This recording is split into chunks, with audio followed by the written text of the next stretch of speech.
हाय सगळ्यांनी, पार्ट 1 तर बघितलाच असेल. मी आज तुम्हाला पार्ट 2 दाखवते. मी आज तुम्हाला आमच्या शेतातील ठिबकची कंपनी दाखवते. हे बघा, कटर मशीन आहे ज्यात ठिबकची नळी ही बारीक कट होऊन रॉ मटेरियल तयार होतं. आमच्या शेतात बैलजोडी पण आहे. चला तर मी आज तुम्हाला आमच्या शेतातील ठिबकची कंपनी दाखवते. ही आहे कंपनी.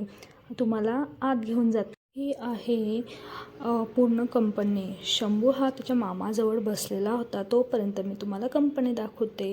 हे मोठं असं कपाट होतं आणि प्रत्येक कपाटावर नंबर लिहिलेले होते आणि त्यात वस्तू होत्या. हे आहे मशीन ज्यात ही ठिबकची नळी ही तयार होते. प्रत्येकाला माहीतच असेल, हे ठिबक सिंचन हे शेतात केले जातं. उन्हाळ्यात जेव्हा पाऊस हा कमी असतो तेव्हा ठिबक केली जाते.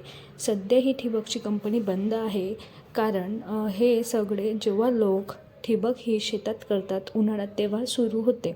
सध्या तर बंद असल्यामुळे तुम्हाला ते जास्त काही दाखवता येत नाही, नळी कशी तयार होते.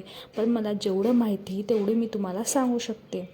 आजूबाजूला तुम्हाला हे दिसतंय, ही त्या वेगवेगळे पार्ट आहे. ही बारीक केलेली ठिबकची रॉ मटेरियल आहे. यापासून ठिबकचं नवीन नळी तयार होते.